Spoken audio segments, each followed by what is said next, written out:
Welcome to Lighten Up, the Art of Living Clutter-Free, a podcast for people who are ready to clear the physical, the mental, and the emotional clutter that's been weighing them down. I'm Melanie Cohen, your host, coach, and guide. Each week, we talk about the clutter you can see and the clutter you can't. The stuff in your home, the noise in your head, the expectations, habits, and unmade decisions that quietly drain your energy. This isn't about perfection or minimalism. It's about creating space for what actually matters in this season of your life. Let's lighten up together, starting now. Welcome back to another episode of Lighten Up, the Art of Living Clutter-Free, the place where we talk about all things clutter. I have a special guest with me today. I'm going to give her bio and then we're going to dive in. Tiffanie Kellogg is the founder of Women Entrepreneurs Living Child-Free and the visionary behind More Abundant Entrepreneurs. She has supported entrepreneurs since 2003, helping them make more money, save more time, and have more fun. In 2024, she discovered the child-free identity and finally had language for why traditional women's networking spaces rarely felt like home. That clarity inspired her to create a global business-first network for women who intentionally live a child-free lifestyle while building thriving businesses. Known as Speaker in Socks, Tiffanie blends strategy, playfulness, and real-world results. She is the author of multiple books, including the recent bestseller, The Entrepreneur's Guide to More Free Time. Through Women Entrepreneurs Living Child-Free, she is building the community she always wished existed: bold, joyful, freedom-focused, and deeply collaborative. Tiffanie, welcome. Thank you for being here. Thank you so very much for having me. I am so thrilled to be here to talk about that art of living cluttered free. And it's going to be fun. I think there's probably an art to living cluttered in addition to living cluttered free. But I mean, and it depends on your definition. One of the things that I talk about all the time is my desire to not be a minimalist. And I could never be and be happy because I love things, colors and patterns and textures, and I like mixing all of those things. I have collections. The question is, how much is the right amount of stuff for you? Tiffanie, give us a little more, give us a little bit of the, circuitous path that got you where you are today. Yeah, so I didn't know growing up that I wanted to be an entrepreneur. I was actually talking to someone this weekend that was like, oh, I always knew since I was like 6 that I wanted to be an entrepreneur. That was not me. I didn't know that was the path. And then I fell into entrepreneurship. It got me in 2003. So I was 24 when I started my very first business. And it was really, I didn't want to go back into the real world after, life. And it was like, okay, let's do this. Let me start my own business. And what I found is just because you have a business doesn't mean that you necessarily have any business. You can start a business. Nowadays, it's like, let me put this stuff out on social media. Let me text. Let me do all of that. And in 2003, it was phone calls or letters. And I got started doing that. And in trying to grow my promotional products business, I found networking and fell in love with networking and referrals. And so started using it for myself and training others on it. And in 2008, I went full-time as, I'm a referrals and networking speaker, and then kept on going. And that's been pretty much it for me, though. In 2017, I added more time. Because so many entrepreneurs are like, Tiffanie, how do I find more time to do all this referral stuff? And so I took all my tips and tricks. It ended up being a 13-week program that we do. It's 30 minutes a week. It's the Entrepreneur's Guide to More Free Time. It's what we based the book off of. It just finally came out. But since 2017, I've been facilitating that. And the goal is I just want entrepreneurs to have more money, more time, and more fun. But I found out that there was one underrepresented group. For 20 years, I've partnered with professional associations, chambers, BNIs, all of those types of groups to help them with their members and get more referrals and have better events. And every year it's like, hey, do you want to start this group? Hey, you want to start that group? And I'm like, no, there's no reason to start another networking group. There's plenty of networking groups out there. And what I found in 2024, when I discovered this terminology of child free, so people that are celebrating that they don't have kids, I didn't know that was a thing. There were no groups for the entrepreneurs. There are plenty of groups, though they're a little nasty sometimes. It's like, no, don't be bad people. Yeah, they're not very nice because they feel like nobody's been nice to them, whatever. So I'm like, there's not a group. I'm starting my own because that's what the universe has been pushing me towards. I just never had the right reason. And when I found out, because I love hanging out with women, and when 90% of the conversation are focused around kids, I get it. Like, that's a huge, huge aspect in your business. And number one, like, I get why it would come over a business for sure. But when everybody else is so focused on like then the family and then the business, and you're in this group of 90% of what y'all are talking about doesn't really apply for me. I don't think it's done in a mean way. I don't think it's intentional most of the time. It's just, what do we have in common? And being a Right. parent is a very massive piece of people's life. I mean, that's huge. Right. And so Right. of course it comes up. So I have so many questions and so many things I want to talk about today. But I want to step back to a thought that I had as I was listening to you, and I realized that if you started your own business around the age of 24, that you don't have a lot of experience working for other people. Because I think I've read that like the largest growing community of small business owners are women in their 50s. And in fact, I started my business at 52. So, like, I fit into that. I wonder if that Yeah, has a lot to do with the empty nesting now that we've I got that think flexibility so. freedom. I I think so. I think and I know we talked about how we're not going to get political, but I do think like there are economic reasons behind now people choosing to start their own businesses versus like it's about an age. A lot of things led to me starting my business that I had thought about like 15 years before. People are like, "Oh, you should just start doing this on your own. You should own your own business." And it was always, I don't have time. I don't have money. I don't have entrepreneurial knowledge. Time had a lot to do with being a parent for sure, but not having money was a lot of being a parent thing too. But I found myself in one of those moments where like the universe communicated to me that it was time to do it because I had left a job for something that didn't work out, tried something else, it didn't work out. And it was kind of like, okay, universe, I'm listening. I'll do it. I'll do it. I'll do it. So, but yeah, so it makes me think about how I spent over 30 years working for other people. And I don't mean that that was a bad thing. I No. actually have been blessed to have a lot of really great bosses in my life. And interesting, for some reason, this keeps coming up in the last week. In all of those years, I only reported to one man. Oh, interesting. Right? Is that crazy? Like I had managers who reported to someone, but my direct reporting only once was to a man in 30 years. That means 17 bosses and 16 of them were women, which was another reminder that I wanted to be, or I take that back. When I started discovering networking, I very quickly learned in the company of women worked really well for me. And I Yes. think that goes back to college. I was in a sorority. I'm comfortable in the company of women, all the work that I did. So it makes a lot of sense. But you said something really powerful, and that is so often in women's networking groups, there is a lot of conversation about kids. And while I am not child free, I am child free in the home because they're not here anymore.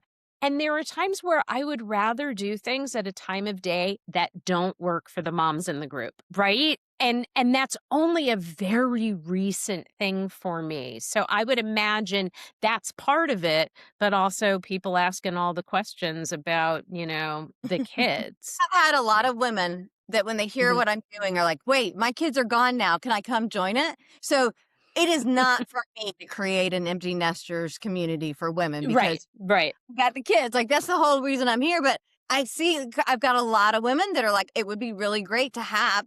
Some have said like silver sneakers, so the 50s and 60s, or the empty nester. They're like, my life is different now, and I'm ready to have right, those conversations. But right, right. now that they're gone, do you ever notice being like, okay, yeah, it is a lot of kid stuff? Yeah. And, I was just talking about it earlier today because there was someone on a Zoom that I was on who was talking about how she just became an empty nester. And I was like, we couldn't wait. We could not wait to be empty nesters. We were so ready to be empty nesters. And then I was surprised when all of a sudden I noticed she wasn't there at the times we liked her. I'm going to say we like her all the time. And if she's listening, she's going to come back at me on this one.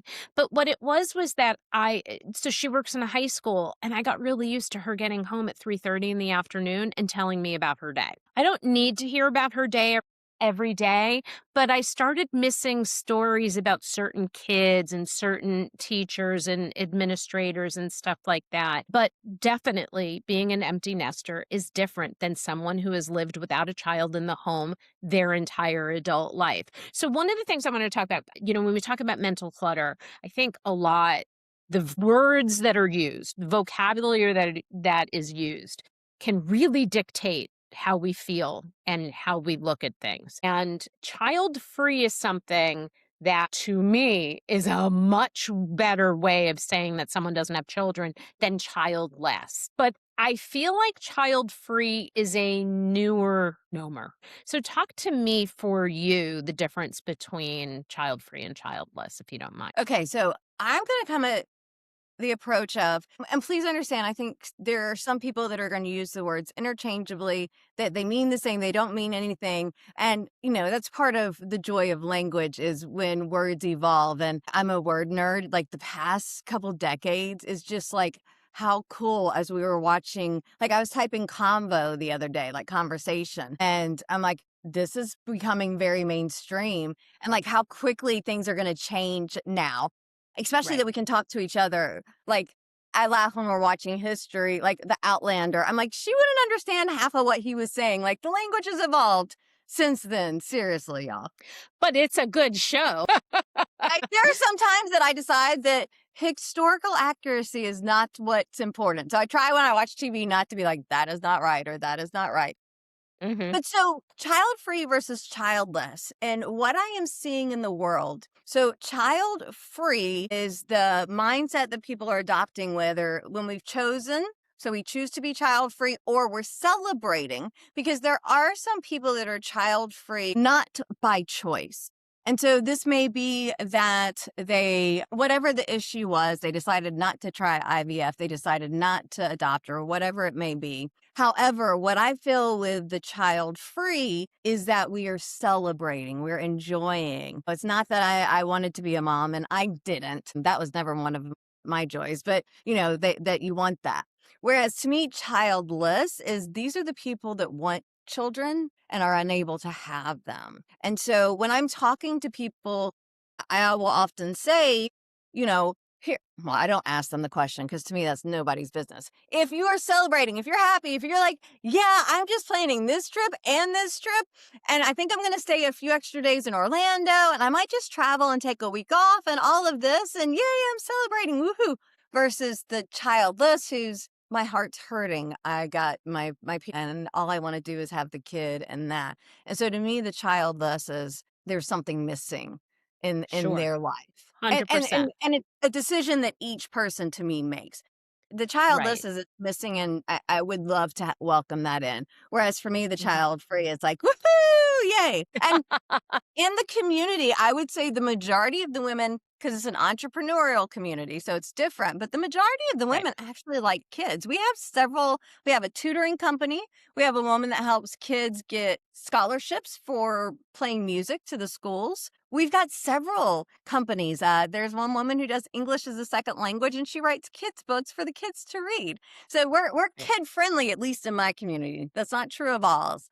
But I just want positive and supportive, happy people in my life. Sure. So that's what I'm looking for. I mean, I think a lot of it is semantics. And if anybody's ever listened to my podcast, they know I get into games of semantics all the time. But the reality is that the choice of word can make a huge impact on an individual. So knowing what to say and how to say it can be very impactful. How many kids do you have? Just two? I have two, and they're 29 and almost 27. And the reality is that it's only been in like the last 5 to 10 years that they have appreciated each other. I was a nanny right out of college, and I nannied for a family with 3 children. And I will tell you what I learned in that house. I learned that I only wanted two.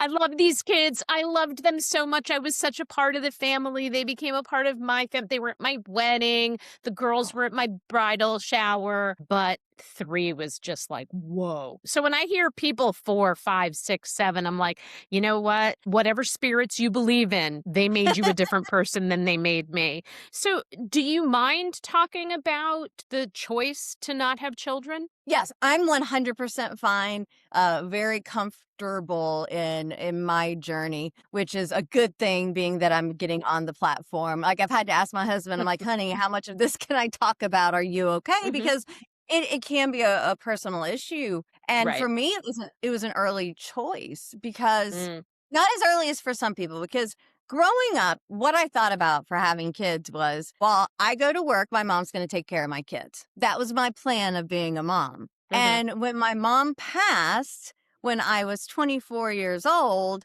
it made me take a step back and think, wait, do I want to be a mom? Or is it, if I have to be a mom, then my mom's going to take care of my kids? And what I discovered is it's because if I have to be a mom, my mom's going to take care of my kids. Because my husband, and we started dating in 98. So we've been together. We had to have this conversation, maybe not early in our relationship, but before we got married for sure. Like, because I know his mom would have loved to take care of the grandkids. She's like, I'll work and then I'll take them for the evenings, the weekends. I know she would have too, but it was me reflecting of, no, I don't really have the desire to have kids. Like, as a kid or a girl, it's like, I'm like, oh my gosh, your period's late. Like, now that I'm in perimenopause, it's like, come on, stay late for a year. Let's go. Like, let's just get this taken care of and over and done with. Holla. Yeah, yeah, I'm like, "Come on, be late." Like, I was laughing this weekend, I'm like, I've moved from the point of the period being the worst thing to be late to, "Oh, please don't ever come again." But, like, for me, it was like, if it happened, I was gonna be really pissed at God, but hey, he had something in mind, but that was not the choice, that is not what I wanted. Could Mhm. I have? I love kids. I'm great with kids. I love being able to be the fun aunt. So let me send the stuff. Let me have that flexibility, that freedom. And so for me, it wasn't me missing out. It just wasn't anything that I wanted. And so Right. it did, I joke because people do have a tendency, the parents, to tell the child free folks, oh my gosh, you have no idea how hard it is to be a parent. And I want to say maybe we had an inkling of how hard it would have been because to me, in my mind, if I had a kid, I am 100% relinquishing control of my life to making that kid's best experience possible. Now, I'm not getting into the philosophies of it. However, I feel like if I take on the role, like I've rescued a couple puppies, it is my job, it is my responsibility because I took it on to do everything I can for them. And I like myself, and that just didn't sound like a really exciting way to live the rest of my life. And, I watched my mom, she passed when she was 47 years old, and I watched, her parents losing her, and that was hard. I don't know that they ever recovered. I've had more than one person on the podcast who are grief coaches, and one of them really put in my head there's no timeline on grief. I mean, I've watched the people in my life who have lost children. We know someone whose daughter died at 6. I also have an aunt whose daughter died at 47, and I don't know that it was any different for her. But a loss is a loss is a loss at the Yeah. end of the day. One of the things I wanted to talk about was how old your mom was when she passed and how old you are now, because it came up in a conversation the other day. Do you mind sharing about that? So my mom passed days after her 47th birthday, and I turned 47 on January 10th of this year. So I first of am all, happy birthday. Thank you. Yay! I'm totally taking the birthday month. Woohoo! Loving it. And yeah, so this is probably the most impactful. Like her birthday's always, a couple days later is her death. That's in July. But now that I'm that age, it's been an interesting birthday because in working with my mindset coach, getting it uncluttered because there's lots of crap in my brain, I had to get out. Like there was a part of me unconsciously that was thinking I wouldn't live past 47. Mm. And luckily I identified that when I was like 44, 45, and I've gotten healthier and all is well and no health issues. But it is an interesting thing in your brain. I'm older than she ever was. And I Mm. laugh because I have no clue what I'm doing some days, most days. And, as parents, my gosh, because you are everything for your kids. I'm like, she was the end all, the be all, the everything. And at the same point in time, I have no clue what I'm doing some days. And so it's such Right. an interesting dichotomy. How about your dad? Yeah, so he's alive and well, enjoying life, having fun. He is an avid golfer, so he gets to play golf every day. He loves his retirement. I think that maybe the parent that is the same sex as we are is often what we use as a gauge for when things happen, etc. Although I like to use my mother is very sedentary and not, as well as she could be. My father is going to be 80 in March and he gets up every morning, goes to the park. He lives in South Florida and he puts his roller skates on and roller skates around the Oh, park, right?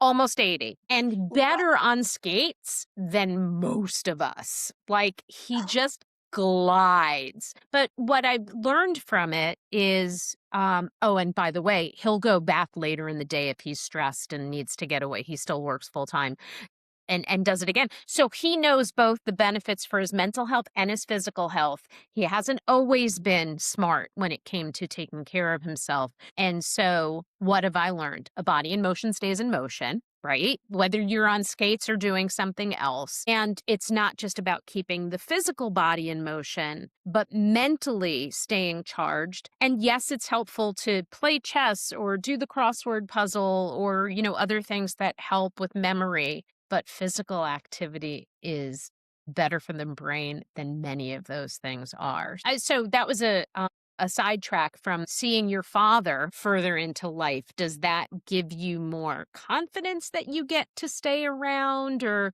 tell me what the feelings are associated with that? Yeah, once I kind of got over it's like, okay, yeah, my dad's doing well and he's healthy. I've been really working on myself. I read a book a couple years. Have you ever read Ikigai? Love that book. Like, hey, if you sit down for more than 25 minutes, your metabolism goes down 90%. So let me stand up to at least, be healthier. Right. Yay. But I love that. And so really, I have been working very much in my life of how do I create what I'm looking for, and so far as in my household and in groups and in communities, because I'm an entrepreneur, which is already weird. And as entrepreneurs, it's a really different realm. But I'm also child free. So when you do the Venn diagram, I'm like the small subset of the small subset. And it's different. And so I've started creating groups for things that I like. So I like to read. And one of the books that I recently started, which has been amazing, is The Female Brain. I'm 20 pages in and my mind's blown. And I'm like, I'm going to start a book club because I want to read more with women. So I'm like, I'm going to pick up the book. I like Kratom tea and there's a shop right around the corner. And so I'm like, let me create this little book club for us so I can create community to be around people to have that fun, to have that joy. I like the idea of book clubs around nonfiction because I don't think that that happens often enough. And boy, the conversation can be incredible. Okay, but that's the female brain. I have a question about men. Yes. So I think that probably, and you'll correct me if I'm wrong, that men are not judged as much as women are when they choose to be child free. Can you talk about that? Yeah. I got a good story for that if you want it.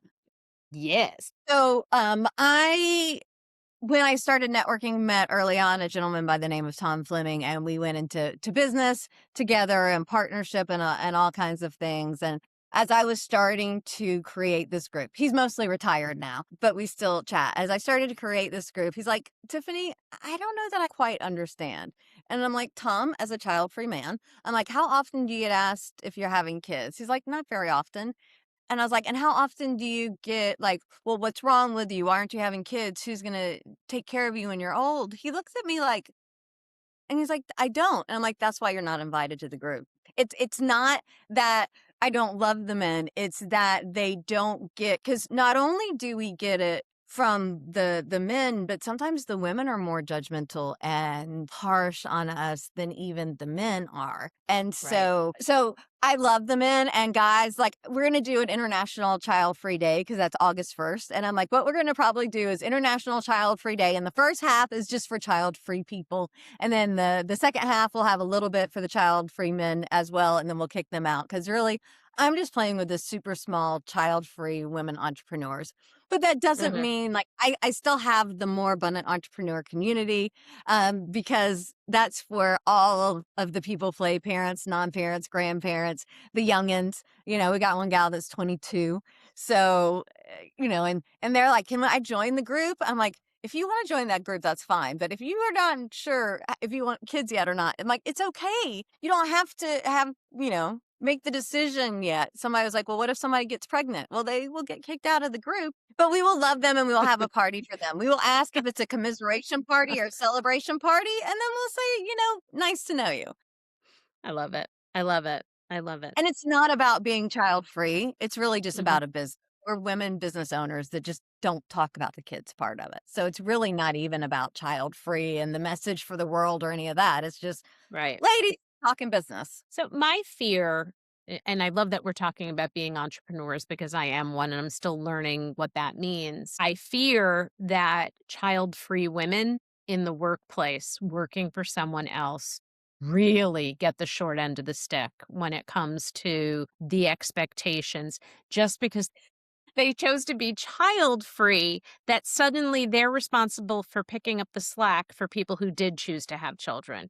Can you speak, Yeah. even though that's not your direct experience, can you speak to it? It's funny. Sometimes I use the example of I used to work in food and beverage. And so there was the smoking break that all the smokers went on. And I'd be like, I'm going on a smoking break. And they're like, why? I'm like, well, because everybody else is going to sit down. I'm going to go sit down too. Like, seriously, if we're doing this, I have to stop you for a second because I was a weight loss coach for 20 years. And this was something I said all the time. Like, you don't have to exercise every day. You don't have to do big. You can go for a 10-minute walk when everybody else is smoking. See? right. Yeah. Yeah. Perfect. Yeah. I think that it's like, and I hear people all the time, even in work situations, and I may not get it as much in the corporate place, but I do in the groups because it's like, hey, we have a group project. Oh, well, I have to pick up my kids at 5, so we can only meet before 5. Or, hey, I can only meet on Tuesdays between 11:02 and 11:05 because I have my kids the rest of the time. Or, oh, there's an emergency and I need to go pick up. And here's the thing, like, I feel like life should be in such a grace that if it doesn't matter why you need to go home at the time you said you need to go home, let's honor and respect that. Does if my dog is sick or your kid is sick or your spouse is sick, or those little things we used to have, the little Asian inspired keychains that were plants. Tamagotchi? Tamagotchi. Oh yeah, like I need to go. Oops, I left my Tamagotchi. I think it goes a couple different ways because here's the thing: raising a child, especially a newborn, that is a ton of time, energy, and effort. It is not a we work and then you get the break from it. Being a new parent is ongoing. And even if you have a break, you're probably like barely even taking care of yourself. So you need the break to take care of yourself, let alone in anything else. And so we need to have some understanding for people for what they're going through. Though I may have never gotten to take the Christmas off because my coworker takes every Christmas off because she has the kids. How fair is that? I don't think we have to necessarily live in a fair world. I think that it needs to be appropriate. If Tiffany's the one that always has to stay late because you have to go pick up your kids, that's fine. But maybe Tiffany gets to take a half day every Friday because she's staying Right. late or something. I think that anytime that we can treat people the way that is fair, we can treat them and respect and honor them, it's good. I think that what makes a lot of child-free people upset, this is not me, y'all, I am not upset. I am a happy person, but a lot of them are upset because of all of the exceptions that get made for children. I had somebody the other day that I turned down for my group because she was talking about like the world now. We just live in a child world and there's child expectations. And like I'm kind of the believer for I'm at the bar and there's a kid there, I can curse. You're bringing your kid to the bar. But if I'm at a restaurant, then it's a family restaurant. I shouldn't curse. Not that I curse much. Anyway, it's just an example. Let's be nice and honest and open to all of those things. But I Right. do think a lot of people think because we don't have kids, we have extra money, we have extra time, we have extra of all of this. And I will share because I talked to a lot of women. In the past year, I talked to over 200 women one-on-one conversations last year. And some of them are, they're spicy. They have stuff going on up here and they're struggling on a day-to-day for themselves. And so to have your boss and your team of coworkers look at you and say, you don't matter as much can be hard. And especially for the neurospicy people that are going through. And I know a lot of people that decided not to have children because they barely can manage day to day. And so when they're always the one that's getting dumped on with the extra work, the extra stuff, like I have a person that I know now, my group is for entrepreneurs, so she's not in the group, but she's like, I'm thinking about quitting because I'm always the one that's getting stuck here and I can't. Like it's serious because she's like, if I don't leave by this time, I don't be able to catch the bus and then I get home this. And it's like, I feel like what's missing is, when you start a job, where in the contract does it say, oh, you're child free? Great. You can expect to do all these extra things because you're right. child free. And it doesn't mean you're not being supportive of the parents. And I think that that's what often gets in the way. So let me ask a question. I want to go back to the differences between men and women for a bit.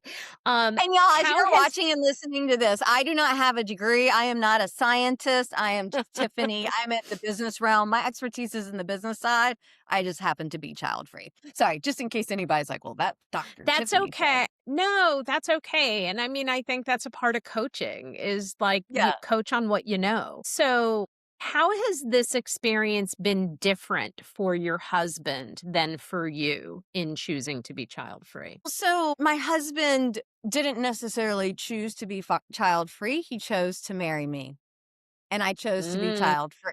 And so, he was okay going into the relationship knowing. And, he was one of those who would have been a great dad. I would have been a great mom. We just like going to concerts. Like in March, we're going to go see Pigeons playing ping pong, one of our favorite bands, on the other side of Florida. And then we're going to a work trip and then we're going to go see him in Nashville. Like that's not what your average person gets to do because right, you have to take right. kids and all of that. And so, it was a conversation that we had very early on before we got married. And I mean, it wasn't a conversation that we started with because my gosh, we were sophomores in college when we weren't having these kind of conversations. But as we grew up and started discussing these things, it was, I don't want kids. And that was a deal breaker for me. And he was okay with me not having kids to be with Mm. me. I love the fact that that was able to happen. I think I love our life. And people are like, oh my gosh, what you're doing is so cool and this and that. I mean, like, I just feel like things are so great all the time. And I think I would have had an amazing life with kids, but it would have been a very different life. Sure, 100%. It's interesting everything you just said. First of all, my husband and I also met in college, and it was definitely not a conversation we were having. I was a freshman and he was a senior. I was not having this. I always like to say I went to college for a BA, not for an MS degree. Uh, But we ended up with MS degrees. Isn't that weird? right. So just so everybody who might not know what that means, MS Hmm. in terms of Ms. or Mrs., whatever, life happens while you're making other plans. But I think now I am more concerned about getting out and traveling because of my 3 cats than I ever was because of my kids. Because I could send my kids for a sleepover for the weekend, but literally like more concern for that as a fur mom what about your husband's family? Because your mom was not here. So Right, she didn't right. get to tell you whether she was happy or unhappy with your decision. Not that it would matter. I'm just saying she wasn't there. So tell me Right. about your husband's parents if you don't mind. Yeah. So, and she may be watching this because she watches a lot of my stuff online. So she may be watching. So, hi, Jackie, if you're watching. And if I get any of this wrong, feel free to correct me and I'll get it right next time. She would have definitely loved for us to have grandbabies. I mean, she's like, "We will watch them, we will take care of them, we will be with you for them. It would be great," but never pressure of when are you gonna have, what's gonna go on. His older sister, who also passed away around when she was 47 a couple of years Oh my ago. So I goodness. know, right? She had diabetes that led to a stroke and pneumonia. She adopted, so she had a 2-year-old that they adopted, and so they had him. His name's Maurice. He's a teenager now. And then actually the funny thing is 20 years ago, there was a family issue and there was this little amazing girl, Kaya, that was looking to be placed within the family versus having to go into the system. So my in-laws actually adopted Kaya 20 years ago. And so Mm. whereas they like if you go out, if we're in public, it looks like it's my mother and father-in-law, me and my husband, and then her. So it looks like that we've got the 3 generations. So they do have that. So I mean, I think that having her, and I mean, she still lives at home and they're able to do, probably Mhm. helped a little bit because they had Right. another daughter to raise versus having the grandbaby. There is no like perfect schedule or path. Like we may have in our heads, and I'll have my degree by, and then I will have my be a director by, and I'll have my kids by. Like we can have those plans, but no, that's probably not going to map itself out that way. And I think that's yours is the perfect example. So tell us about Speaker and Socks. Yes. So when I am on stage in front of an audience, typically it's an audience full of entrepreneurs, typically talking about referrals, working time, or now child free. And I'm wearing my typical outfit, looks just the same as every speaker. However, I'm usually wearing like knee high or calf high, bright, colorful socks and Converse. Usually, so last week I was at a Remax office, so I had my for sale sign socks on. So I said, how do I not have Remax socks? Because I go and speak there every year. So next year I will have Remax socks while I am speaking there. When I spoke at the pool fence company, I had, swimmers on my socks. So it's just A, really great for branding, B, really great for my feet. Right. And it's a fun thing because, to my knowledge, there's no other female speaker that gets up on stage with her dress and her bright socks being shown. And And it's fun. I don't know one. I know that I did it in socks in my previous career, but usually it was because I had the heel break in the middle of a meeting once and I was like, well, I guess we're just going barefoot. And you have now lost the book and Yoda. I'm so sorry. Oh, I moved over. I don't usually sit this tight, but when we're on this close together, Gotcha. and then I forgot. Gotcha. It's okay. There we go. I'm just good at dropping everything. It's another one of those examples of we want it to be human with real people who do real things. So we love socks in my family. Like back in the day when they were like, get dad socks for Father's Day. Well, can you think of anything worse? No, I can't think of anything better. We love fun socks, spam cans. And, I have so many cat socks. I don't even know what to do with them. Hanukkah socks, Halloween socks, like all of them. So I think that's fantastic. So in my world, I would be like, oh, well, maybe you need a tattoo of socks. But, that's, oh, Mel has all the ideas today. So I've been really struggling on what the next tattoo is for Oh, several good. So years. you do have tattoos, but how did you not think of socks yet? I don't know. Like, I'm thinking of there was a restaurant that I was at and they had a pretty cool sci-fi thing. And so I'm like, I could do like the outline of some of the spaceships, but like some socks.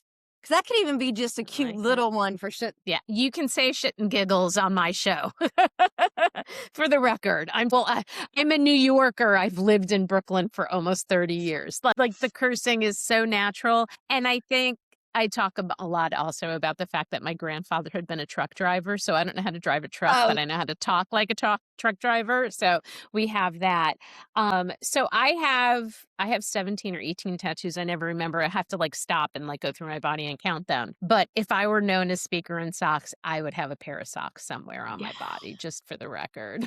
Yeah, then I'm gonna have to think about that. Yeah, because I'm going to MegaCon, and I've always thought it'd be fun just to get a little flash. I mean, I'm not usually Hmm. a Yeah. flash tattoo person, but I'm like, that could be fun at MegaCon to get a little like Baby Yoda or something. But now I'm like, Right. ooh, socks. I'm gonna have to play with that. I have Yoda socks if it means anything. Yay! See? See? Okay, that was such a sidetrack, but it was so important to me. Do so many tangents that I actually call them Tiffanie tangents, and they have a place within my programs. I go so frequently. I mean, I'm a neurospicy lady. I was diagnosed with ADD at 30. And so it is a Tiffany tangent. It is an ADD tangent. It is for you perimenopause, for me menopause. It's just, it never stops as long as people don't judge you for like, I stop and like you can tell I have forgotten because my eyes glade over. It's like really okay. So the last question I had asked was about Speaker and Socks. Talk about your recent book. The Entrepreneur's Guide to More Free Time. And I wrote that because entrepreneurs end up being a slave to their business versus enjoying the freedom that they should have. And so my goal is I want entrepreneurs to have a business that helps them live the life they desire, not a business that runs them. Mm. You should have fun. You should be making money. You should be letting the business be what it needs to be for you to live your best life. And too often entrepreneurs are stuck and it's hard. And I want to get them out of the stuck and the hard into easy and lots of money, baby. Especially women. Women make all the money. Women make Yeah, all the money. the more, and sometimes people are like, well, if you make all the money, I'm like, the more money I make, the more women I can pay, more money, the more women that they can pay. Right.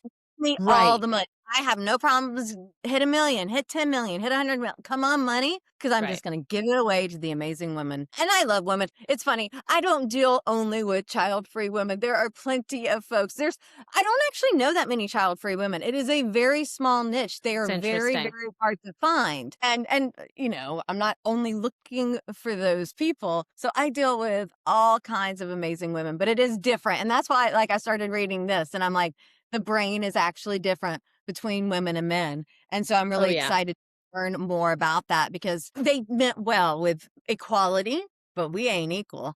I've been thinking, what's the world going to go to next? Because, it's about time for a change. I'm like, are we getting close to the time where women take over, or do we still have a few more hundred years left before we're there? Uh, you know what?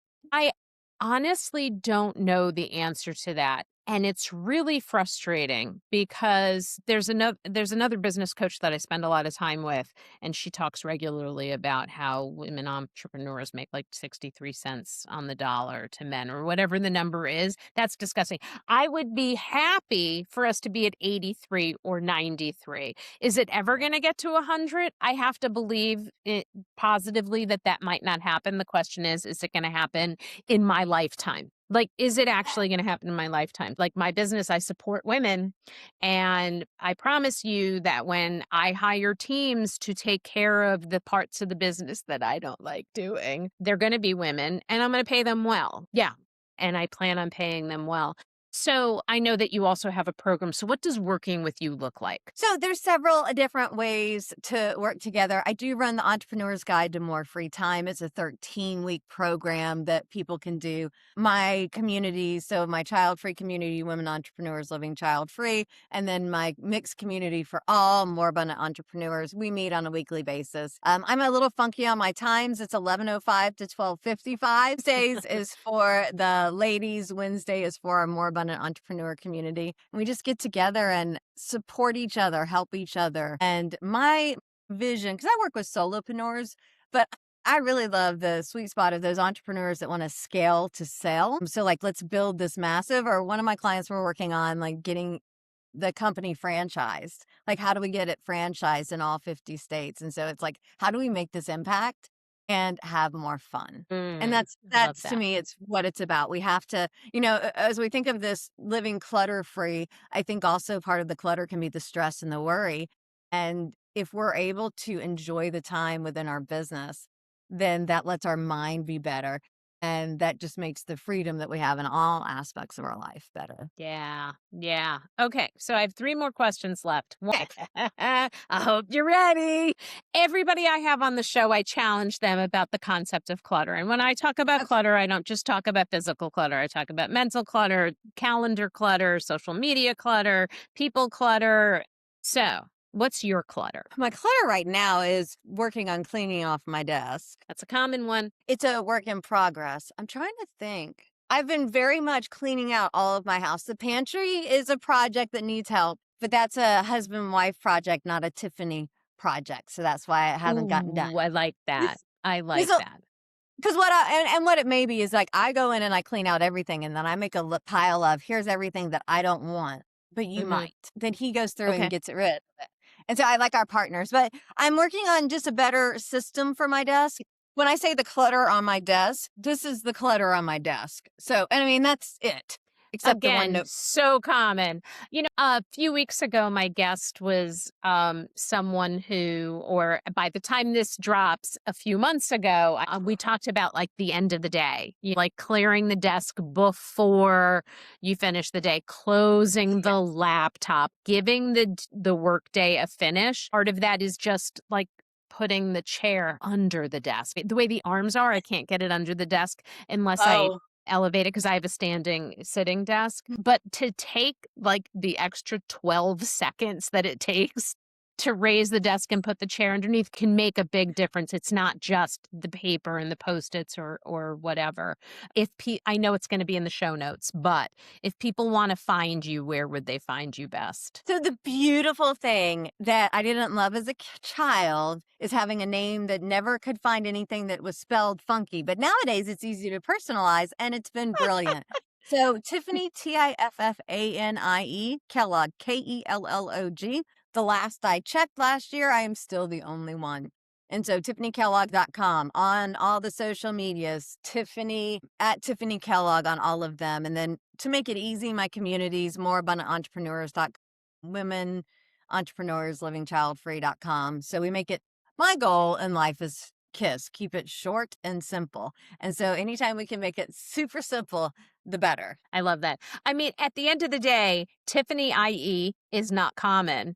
And then No. Kellogg with one G. I mean, you put those two together, and how does anybody not be able to find you? I tell people on a regular basis because like Melanie isn't as common a name. Cohen, for those who are not Jewish, Cohen is like the Jewish Smith. It is just like everybody. Okay. But my maiden name is Liz. And that also wasn't uncommon. But for the younger people listening, I'm going to talk about a phone book for a moment. In New York City, in the 80s, when we still used a phone book, turn the pages, there was a whole page of lists, and that we weren't related to all of them. So, but when you put the Melanie, the Liz, and the Cohen together, much harder to find. But I typically tell people, if you're looking someone up on social media and you're looking for Melanie Cohen and you don't see purple hair, you've got the wrong woman. Like that's the best thing that I can suggest to At least people. you got the purple hair to get it right. Yes, which is one of the reasons why I'm going to have to keep it purple. It's also purple in the logo. Anyway, so before we finish up today, anything that you would really want listeners to take home with them? Yeah, so I think that it is your life and you get to live it and lead it, and to do so in such a way that lights you up. And I'm not saying you have to agree with everybody else, but if you don't agree with them, just don't bother. Like, do you, be the best you, and let everybody else do their thing, and enjoy and live life to the fullest. I love that. That's perfect. That really is the perfect way to end. Thank you for being here today, Tiffanie. Thank you so much. It's been an honor. Thank you for listening to Lighten Up the Art of Living Clutter-Free. If this episode resonated, please subscribe, leave a review, and share it with someone who could use just a little bit of lightness. If you're ready for deeper support, you can work with me one-on-one or join my Lighten Up Clutter-Free Mindset Group program. You can find all the details at my website, thoughtfullycoaching.com.